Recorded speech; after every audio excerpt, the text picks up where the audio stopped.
바울을 포함하여서 276명이 탄 그 배가 출항을 한 지 하루 만에 큰 태풍을 만났다 그랬습니다. 그래서 열 하루 동안 배가 어디로 떠내려가는지도 알지 못하고 표류하다가 어디 아지 못하는 섬 가까이에서 배는 완전히 깨져버렸고 거기에 타고 있던 사람들이 헤엄을 치고 또 판자를 붙들고 해서 토인들이 사는 섬에 도착하여 구출받았다. 이런 영화 같은 이야기가 사도행전 27장과 28장에 기록되어 있습니다. 그들은 배에 실었던 값비싼 무역 상품들을 다 잃어버렸습니다. 배는 파도에서 완전히 깨져버렸고 배도 잃어버렸습니다. 생명까지도 포기할 정도로 어려운 일을 겪었습니다. 그럼 이들이 왜 이런 어려운 일을 겪어야 합니까? 우리의 삶에 왜 이런 어려운 일을 겪어야 합니까? 첫째는 그들이 상식을 무시했기 때문입니다. 이때는 계절풍이 불어오는 때문에 태풍이 온다는 것을 누구나 다 알고 있었는데 그 상식을 무시하고 항해를 했던 것이 원인이 되었던 것이죠. 교회도 그렇습니다. 교회도 상식이 통하는 교회가 되어야 됩니다. 정치도 상식이 통하는 정치가 되어야 되는데 상식이 통하지 아니하는 정치는 곧 무너지게 되어 있죠. 오늘날 정치가 또 법리의 해석도 너무나도 상식에 어긋나니까 누가 이런 글을 올렸더라고요. 어느 도둑놈이 담장을 넘어서 부잣집에 도둑질하러 갔어요. 근데 그 집에는 집을 지키는 개가 있었단 말입니다. 개가 막 달라드니까 도둑질도 못하고 담장을 도로 뛰어넘는데 개가 엉덩이를 물고 바지를 찢었습니다. 근데 이 도둑놈이 법원에다가 고소를 했는데 바지 찢어진 값을 물리고 그 다음에 내가 상처난 거 치유해주고 정신적 치유까지 해달라. 이게 상식이 안 통하는 것이잖아요. 그런데 이런 상식이 안 통하는 법리 해석을 지금도 하고 있다 이것이죠. 교회도 상식이 통해야 됩니다. 그 다음 이 사람들은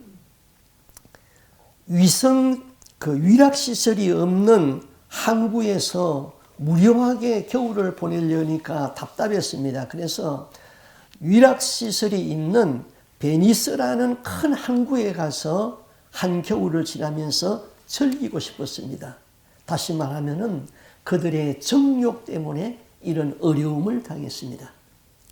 우리가 신앙생활하면서 이 욕심만 내려놓으면 천국 들어가기가 굉장히 수월해지죠. 이 욕심 때문에 이게 문제예요. 제가 목회하면서 참 욕심 때문에 어려운 일을 당했던 그 부끄러운 간증 하나 말씀드리고 싶어요. 제가 서울서 목회하면서 이 교회가 성장하기 시작했습니다. 그러면서 제가 39살에 노회장이 되었습니다. 그런데 그때에 당시 전자오르간이 처음 나올 때고 굉장히 비쌌습니다.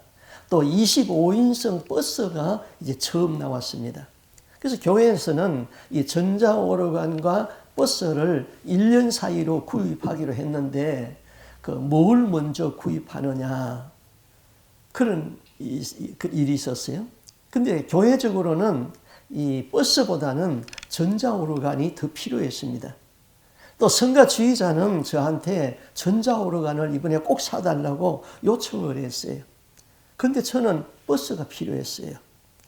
사실 교회는 버스보다 전자오르간이 더 필요했는데 제가 속의 마음이 노회장으로서 우리 노회원 목사님들에게 교회 버스 사가지고 우리 목사님들 싣고 다니면서 세미나하고 그런 욕심이 내 속에 있었단 말입니다.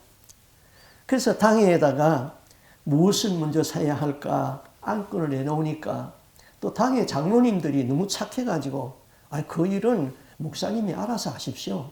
이렇게 나한테 위임을 해 주었어요. 그래서 저는 교회가 전자오르간이 필요함에도 불구하고 내 마음속에 있는 이 욕심, 자랑하고 싶은 것, 이런 것 가지고 버스를 먼저 샀어요. 그리고 이제 운전기사를 고용을 했습니다. 그런데 이 새 버스가 정말로 고장이 나는 것인지 기사가 속이는 것인지 한 달이 멀다 하고 자동차 수리비를 요구하는 겁니다. 그게 또 만만치가 않아요. 또 그 집사도 교회 집사인데 뭐 자꾸 의심할 수도 없단 말입니다. 그해 여름에 학생 수련회를 갔는데 이제 그 버스에다 학생들을 싣고 수련회 장소에 갔습니다. 그 수련회를 끝나고 이제 마지막에 쓰레기를 이제 다 풀에 태우는 쓰레기를 소각을 하는데 거기 학생들하고 운전기사가 어울려가지고 쓰레기를 풀에 태우고 있었어요.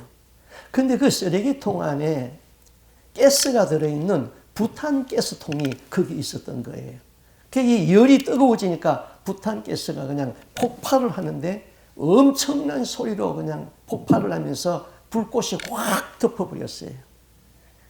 그 불꽃에 기사가 얼굴에 화상을 완전히 입어버렸어요. 감사한 것은 학생들은 한 사람도 부상을 입지 않았고 그 기사만 부상을 입었어요. 그런데 문제는 그 기사의 치료비를 누가 부담해야 됩니까? 교회가 다 부담했단 말입니다. 엄청난 시험거리였죠. 할 수 없어서 당에는 결의를 해가지고 버스를 팔기로 결정하고 버스를 팔아버렸어요. 버스를 사는 날부터 파는 날까지 내 마음고생이 심했고 교회의 재정적으로도 손해를 많이 봤던 것이지요. 그 뒤부터 저는 목회를 하든지 개인 생활이든지 이 사심, 욕심이 끼면은 하나님의 뜻을 바로 이해할 수가 없다. 그래서 사심과 욕심을 그 뒤로부터는 완전히 버려버렸습니다. 우리가 하나님의 영감을 받는 데는 우리 안에 정욕이 있다든지 사심이 있으면은 하나님의 영감, 하나님의 계시를 바로 깨달을 수가 없는 것이죠. 마음이 깨끗하면은 하나님의 영감을 주십니다. 그러나 욕심을 부리거나 이권과 자기 정욕에 매이게 되면은 하나님의 뜻을 무시하게 됩니다. 그러다가 어려움을 당하게 되는 것이죠. 하나님의 계시는 무릎과 관계가 있다고 그랬습니다. 예수님이 그 십자가 형틀에 박힌 그 그리스도의 상을 보면은 예수님의 무릎이 이렇게 휘어져 있습니다. 왜 무릎이 휘어져 있을까? 예수님은 아침 9시경에 십자가에 달려서 오후 3시경에 운명하였는데 고통이 너무나도 심하게 되면은 조건 반사를 일으켜서 몸을 움츠리게 되고 그때에 무릎이 굽게 된다고 그랬습니다. 그래서 9번 그리스도의 무릎은 비통의 극치를 웅변하는 것이라고 했습니다. 또 무릎은 복종이라는 신체의 언어인 것이죠. 고구려 사람들은 윗사람들에게 인사할 적에 오른발을 뒤로 빼고 왼쪽 무릎을 꿇어서 몸을 낮추어 인사한다고 했습니다. 또 오늘날 서양의 여인들이 스커트 자락을 살짝 들어 올리면서 한 발을 뒤로 빼고 무릎을 살짝 굽히는 인사도 같은 맥락인 것입니다. 또 무릎에 손을 얹으면은 프로포즈를 수용한다는 그 바디랭귀지죠. 예. 또 무릎을 꿇는 행위가 그 복종을 의미한다는 것은 동서고금이 같은 원리인 것이죠. 그리스도인의 영성, 하나님의 계시는 무릎과 관계가 있습니다. 하나님 앞에 무릎으로 사는 사람은 영성이 있습니다. 영성이 있는 사람에게 하나님의 계시가 있는 것이죠.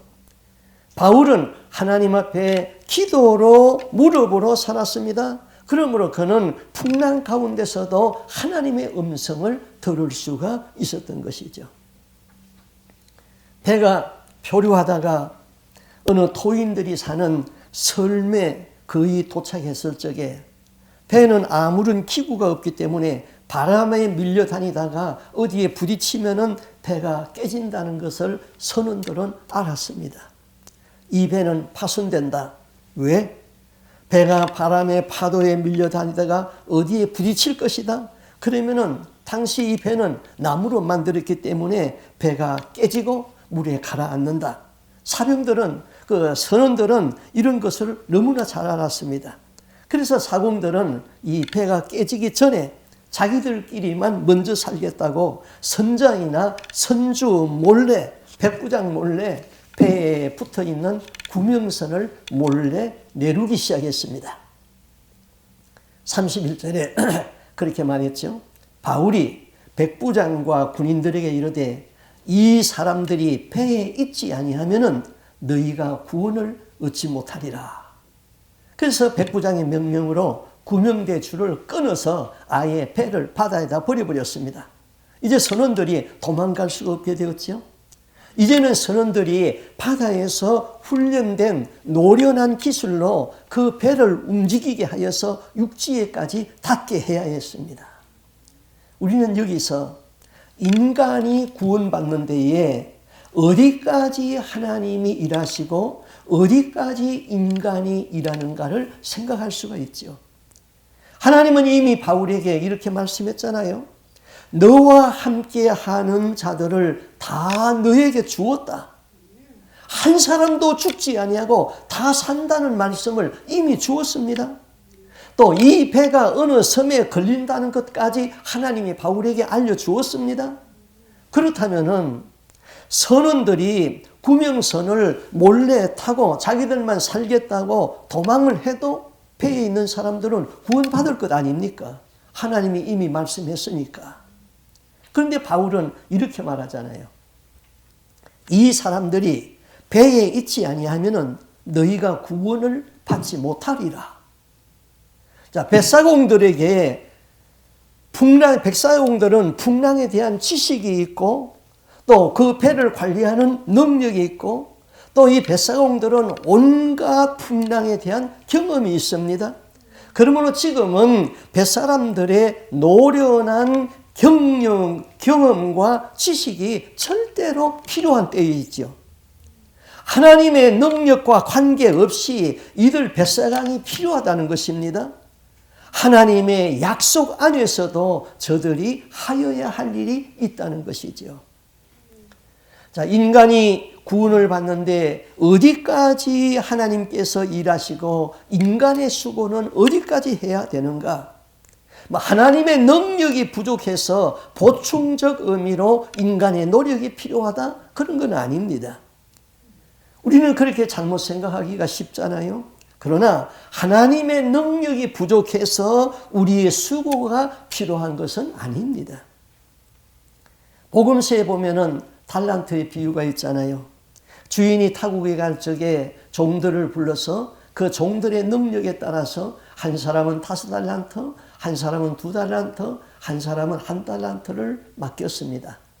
5과 2달란트를 받은 사람은 가서 열심히 장사해서 배를 남겼다고 그랬죠. 그런데 1달란트 받은 사람은 1달란트를 땅에 묻었다가 그것을 그대로 가지고 와가지고 이제 주인한테 와가지고 구구한 변명을 늘어놓습니다.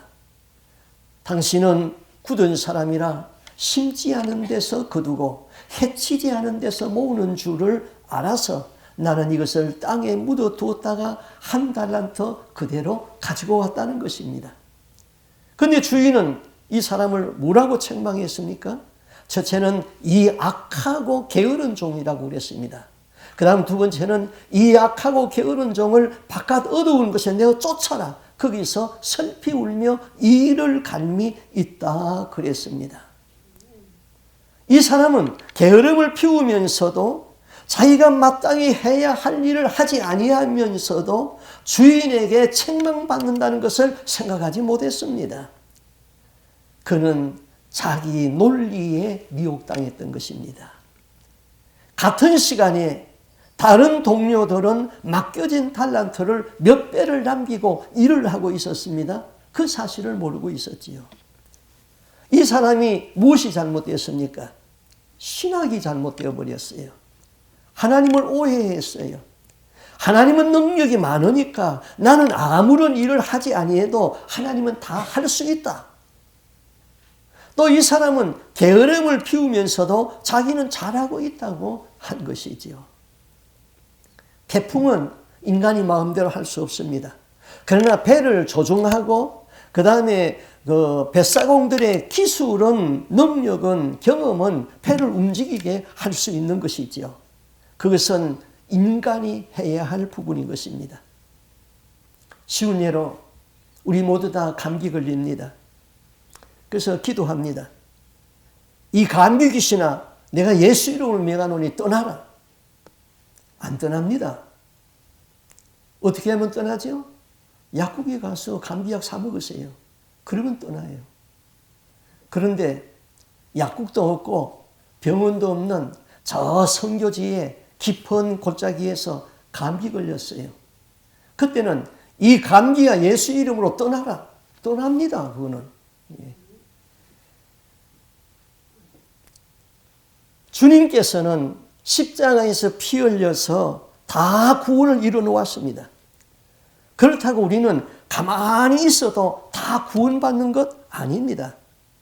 한 번 구원은 영원한 구원이 아닙니다. Salvation once is not salvation forever.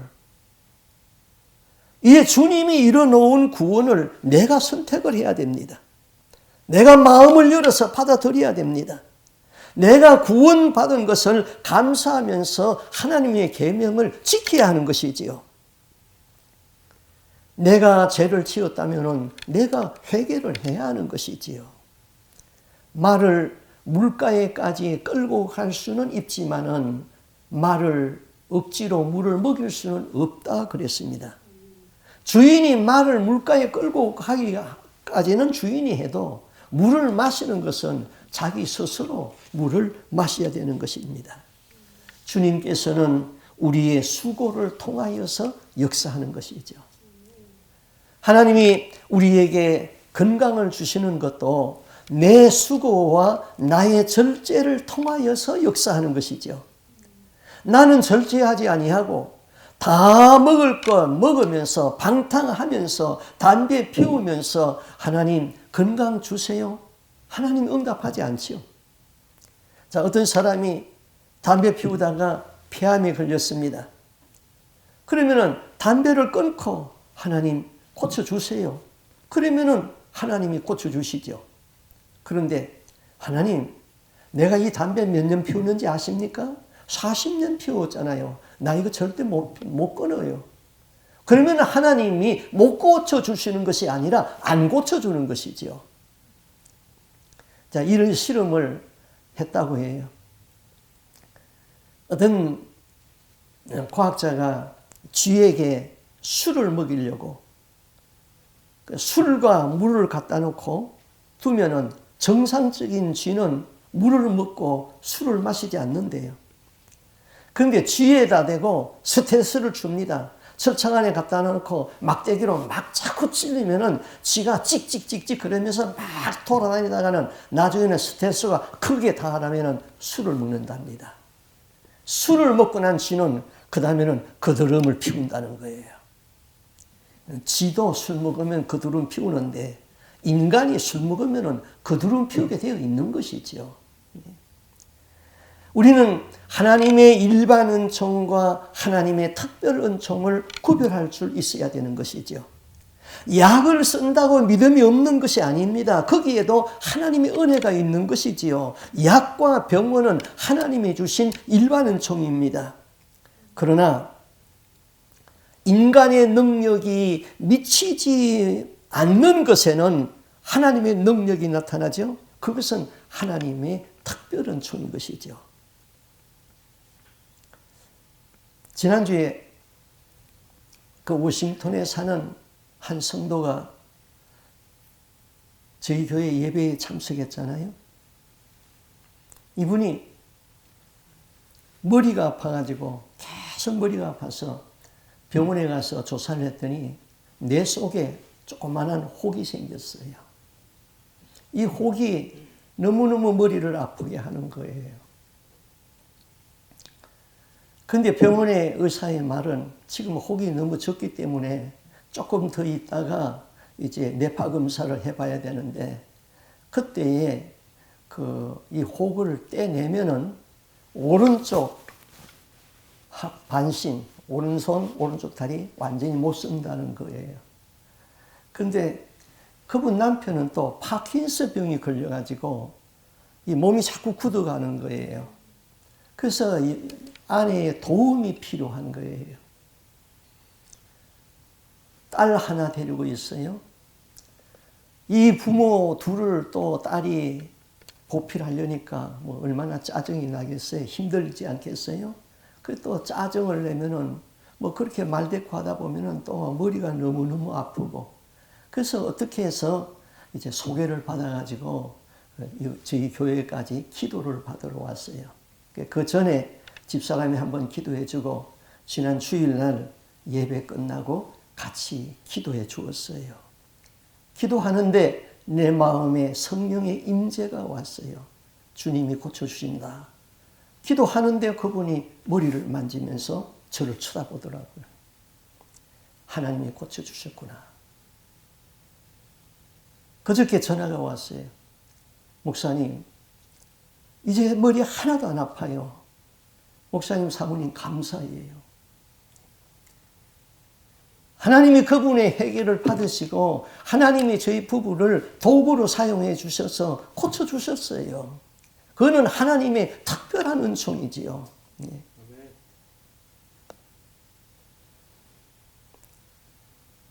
내 이름을 경외하는 자에게는 의로운 해가 떠올라서 치료하는 광선을 바라리니 너희가 외양간에서 나온 송아지같이 뛰리라. 자, 바울이 말한 대로 배가 섬 가까이서 깨졌습니다. 배에 타고 있던 사람들이 헤엄을 치기도 하고, 헤엄을 못 치는 사람은 널판지를 잡고 은혜 섬에 올랐습니다. 그 섬은 토인들이 사는 밀레데 섬이라고 성경은 밝혔습니다. 28장 1절에 우리가 구조된 후에 안적 그 섬은 밀레데라 그랬어요. 자, 이들이 로마에 가기 위하여서 미양이라는 항구에서 베니스로 출항하였는데 거기서 65km 떨어진 거리입니다. 그런데 중간에 배가 풍랑을 만나가지고 표류를 해가지고 밀레데 섬까지 밀려갔습니다.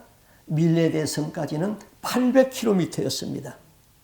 그런데 그 섬이, 밀레데 섬이 어디냐면은 바로 로마에 들어가는 입구였던 것입니다. 하나님은 풍랑까지도 섭리하시면서 바람과 바다를 다스리고 있었던 것이죠.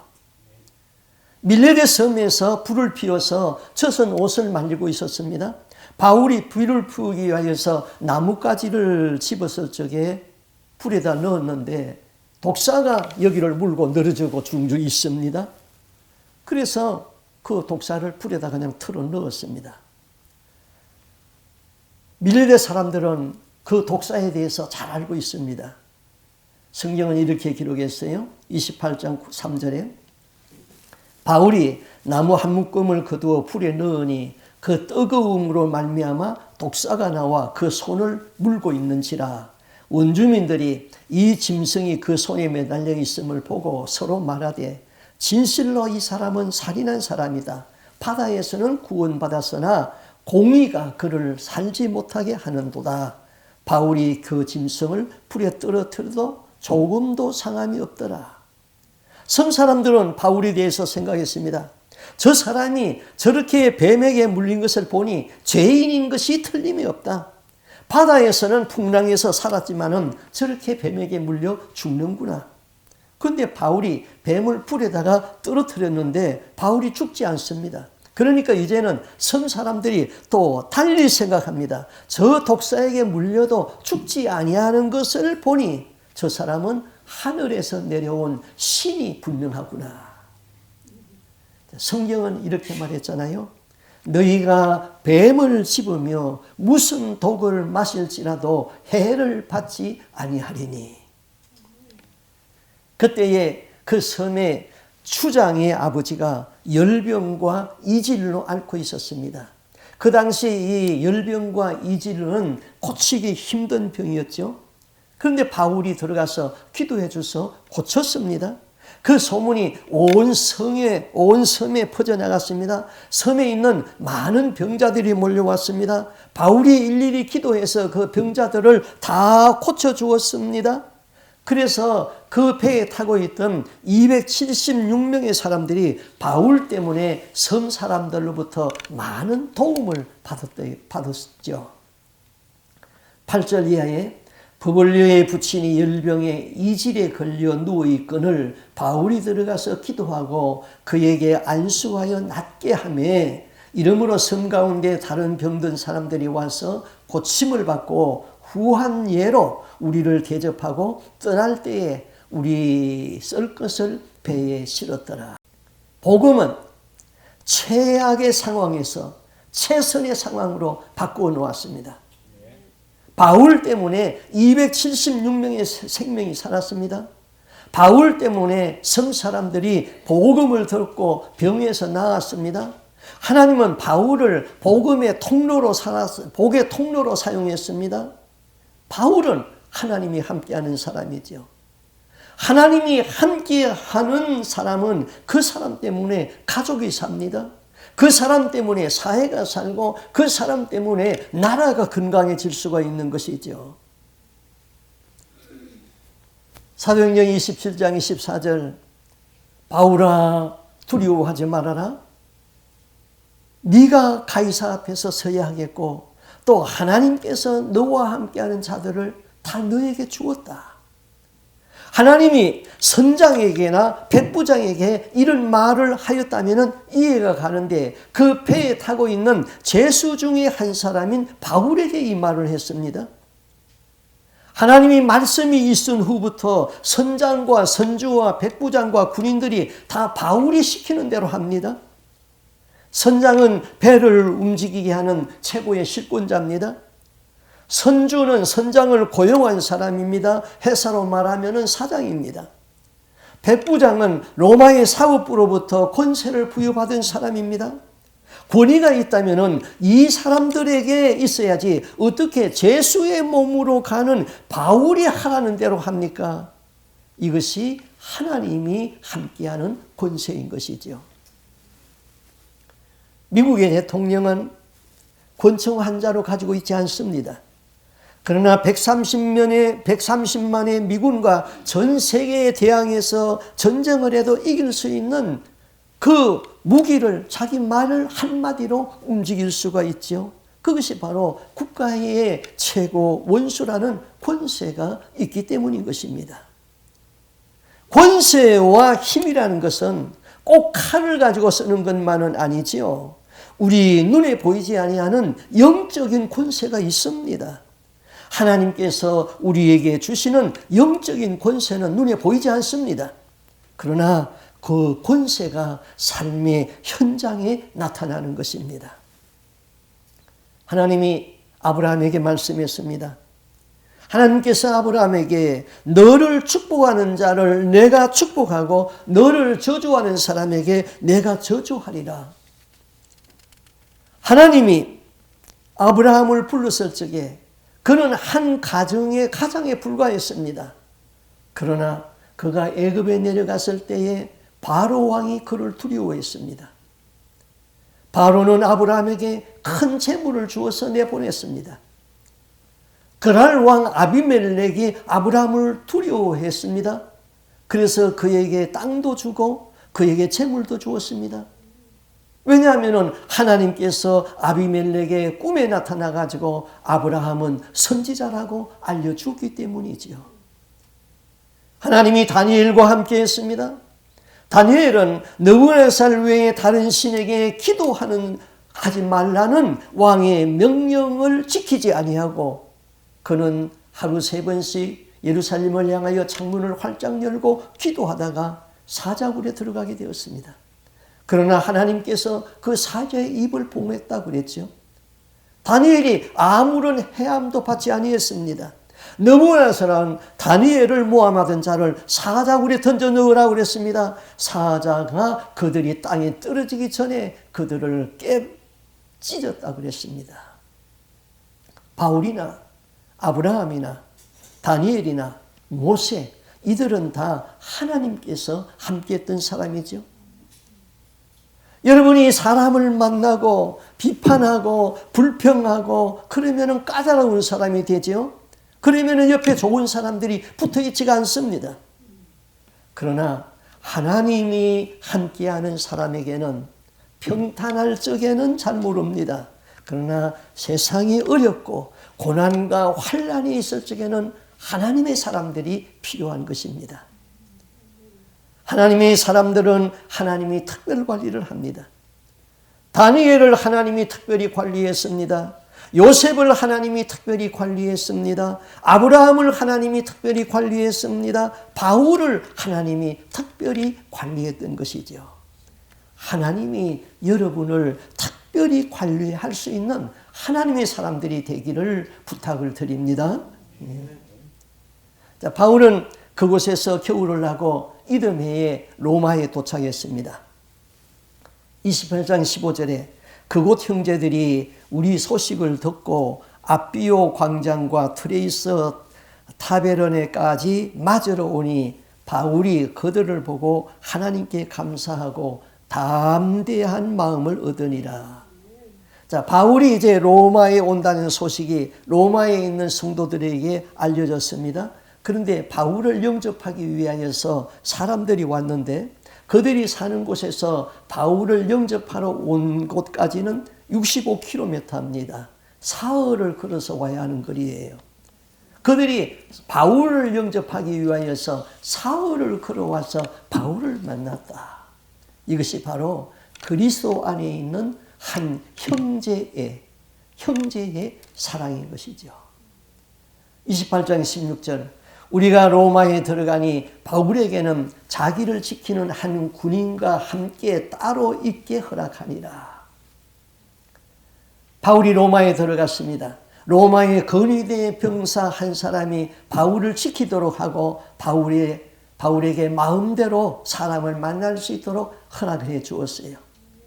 자, 율리오라는 백부장이 바울의 인품을 알았죠. 그래서 바울을 이제 로마의 군인에게 인계하면서 이 사람의 인품에 대하여서 다 소개를 했던 것이지요.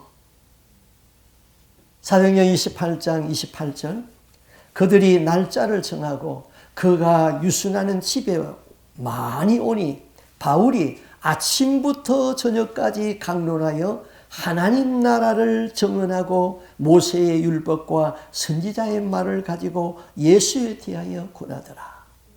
바울이 거처하는 집에 아침부터 저녁까지 유대인들이 와서 바울의 말을 듣습니다. 하나님의 복음을 거기서 전했습니다. 그런데 그 결론이 24절 말씀입니다. 28장 24절 그 말을 믿는 사람도 있고 믿지 아니하는 사람도 있고. 참 희한하지요. 복음은요 어디에서든지 믿는 사람도 있고 믿지 아니하는 사람도 있습니다. 바울은 이 복음을 먼저는 믿는 자기 민족 유대인들이 이 복음을 받기를 바랬습니다. 그런데 자기 민족이 이 복음을 받지 않습니다. 거절합니다. 바울의 다음 말은 이 복음은 이방인들에게로 간다는 것이죠. 사도행전 28장 28절 그런즉 하나님이 이 구원이 이방인에게로 보내어진 줄 알라 그들은 그것들을 들으리라 하더라. 자, 유대인의 전유물이라고 생각하던 이 복음이 유대인들이 거절을 하니까 바울이 성령의 감동으로 뭐라고 말합니까? 이제 이 복음은 이방인에게 전하여지고 이방인들이 복음을 받고 천국에 입성한다는 것입니다. 그래서 우리가 이 복음을 받았습니다. 그 다음 이 복음은 그러면 어디로 갑니까? 이방인의 추수가 끝나면은 이 복음은 다시 이스라엘로 간다 그랬습니다. 우리 성경 말씀을 한번 볼까요? 로마서 11장 25절 26절인데요. 우리 같이 한번 읽어볼까요? 같이 읽겠습니다. 형제들아 너희가 스스로 지혜 있다 하면서 이 신비를 너희가 모르기를 내가 원치 아니하노니 이 신비는 이방인의 충만한 수가 들어오기까지 이스라엘의 들어는 우둔하게 된 것이라. 그 다음에요. 그리하여 온 이스라엘이 구원을 받으리라. 기록된 바 구원자가 시온에서 오사 야곱에게 경건치 않은 것을 돌이키시겠고. 자, 이 이방인의 충만한 수가 차게 되면은 다시 이스라엘이 눈을 뜨게 된다는 것이죠. 자, 복음은 항상 문이 열려 있는 것이 아닙니다. 복음은 유대인에게서부터 이방인으로 넘어갔습니다. 이방인들이 언제까지 이 복음을 받아들입니까? 이방인의 충만한 수가 차기까지. 지금은 이방인의 구원의 문이 이제 닫혀가는 시대입니다. 이방인들은 접붙임 받은 가지들이죠. 접붙임 받은 가지들의 추수가 끝났는 대로 원가지인 이스라엘의 구원의 문이 열리기 시작할 것입니다. 이방인의 충만한 수가 차면은 복음은 다시 이스라엘로 돌아간다는 것이죠. 지금 이방인의 추수가 거의 끝나는 시점에 우리는 살고 있는 것이죠. 이제는 이스라엘의 회심이 급속도로 일어나는 세대가 되었습니다. 사도행전이 성령의 역사를 기록한 것이라고 그랬죠. 그래서 별명이 성령행전이라고 그랬잖아요. 사도행전은 28장까지 기록되어 있습니다. 하나님께서 복음을 전거하는데 성령이 바울을 도구로 삼았습니다. 그렇다면 우리도 지금 성령에 순종하여 사는 것이 그리스도인의 삶인 것이죠. 이제 사도행전 29장은 우리가 땅끝까지 복음을 전하는 주님의 명령에 순종해서 성령의 역사와 함께 우리가 기록되어 가는 그런 성경이지요. 비록 사도행전 29장은 우리가 쓰는 사도행전 29장은 성경으로 채택될 수는 없습니다만은 개인 체험으로서 너무나도 중요한 것이죠. 왜? 복음은 성령의 역사와 함께 갔기 때문인 것이죠. 여러분의 삶에서 말씀을 실천하는 것이 바로 성령 행전이 되는 것입니다. 기도의 영감에서 얻은 순종과 결단의 삶이 사도행전 29장의 기록되어지는 여러분의 삶인 것입니다. 그래서 성령으로 말미암은 사도행전이 내 일생 동안 기록되어질 수 있기를 주님의 이름으로 부탁드립니다. 아멘. 기도하겠습니다. 하나님 아버지, 우리는 육신을 가지고 있기 때문에 삶에 대하여서 자기 욕망이 많고 욕심이 많습니다. 우리가 욕망에 미혹되면 하나님의 계시가 들리지 아니하고 하나님의 뜻을 바로 분별하지 못하다가 큰 어려움을 당할 수가 있습니다. 이 욕심만 다 내버려도 우리가 천국 들어가기가 훨씬 수월하게 싸우니 내 속에 있는 정욕과 욕심을 다 버리고 깨끗한 마음으로 주님을 섬길 수 있도록 도와주시옵소서. 하나님의 계시는 무릎과 관계가 있다고 하여 싸우니 우리가 늘 하나님 앞에 무릎으로 살게 하여 주시옵소서. 하나님의 믿음의 선진들이 조용하고 외로운 곳에서 항상 주님의 이름을 불렀듯이 우리도 그렇게 주님을 찾고 하나님의 계시의 음성을 들을 수 있는 깨끗한 영, 깨끗한 심령을 허락하여 주시옵소서.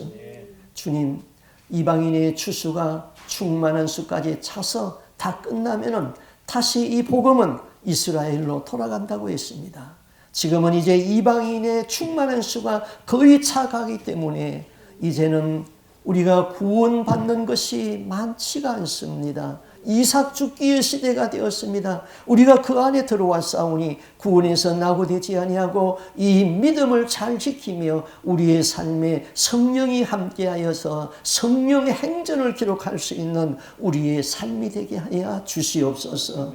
날마다 순종하고 날마다 결단하고 날마다 묵상하고 날마다 주의 영으로 충만한 저희들의 삶이 될 수 있기를 간절히 소원하고 존귀하신 예수님 이름으로 기도하옵나이다. 아멘. 죄에서 자유를 얻게 하는